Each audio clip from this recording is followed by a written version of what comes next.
fiscal responsibility as their keynote to any platform that they may have that they're running on.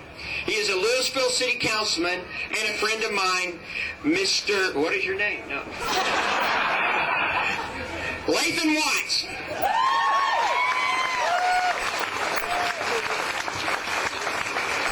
Thank you, Commissioner. Well, I'm going to try to keep this brief. I appreciate everybody coming out here and taking time away from your families and your businesses and coming out here to show your support for this cause. Friends, patriots, countrymen, I want to talk to you for just a little bit about where we as a people have come from, where we are, and where we're headed. I thank you for letting me be here, and I commend you for being here.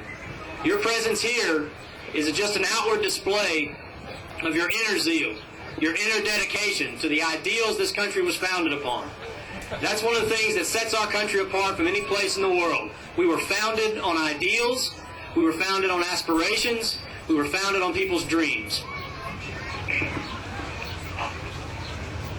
Over 2 centuries ago, the greatest nation the world has ever known was little more than a dream in the hearts of ordinary men and women like you see here today. People who saw the world as it was and dreamed of a world as it should be. And they believed and they knew their dream could and would become a reality because it was true, because it was right. They also knew that their dream was about freedom. Freedom that was their inalienable right, endowed to them by their Creator.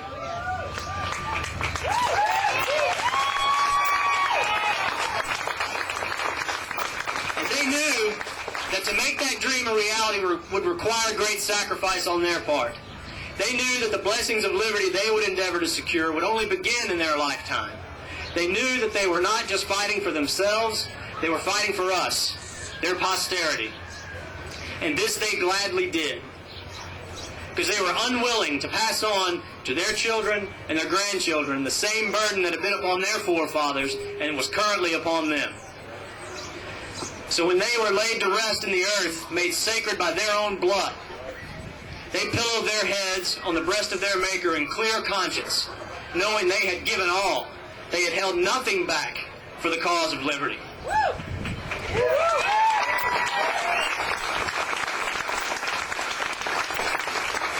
And just as their Maker brought forth light on the morning of the first new day, with His guiding hand, their revolution was the morning of a new day for all those who seek freedom, for over 200 years.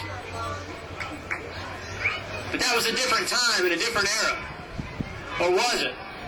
No. Ladies and gentlemen, I believe the troubles we face today are as threatening to the life of our republic as those dark days of the 1700s that spawned the first Tea Party in Boston.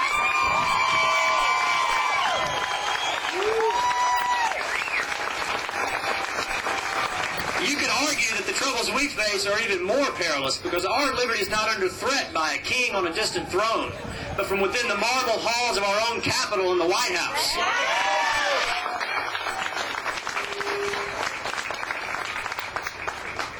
We face the tyranny of taxation, the oppression of trillions of dollars, heaped on the backs of our children and their children, by men and women of our own choosing. Now, whether we chose them directly with the vote at the ballot box or indirectly by a lack of sufficient opposition is a moot point. For either way, by action or inaction, we put them in the halls of power.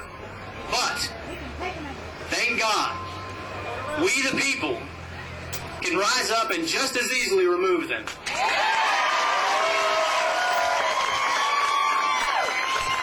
is a day of reckoning coming, and it cannot arrive soon enough.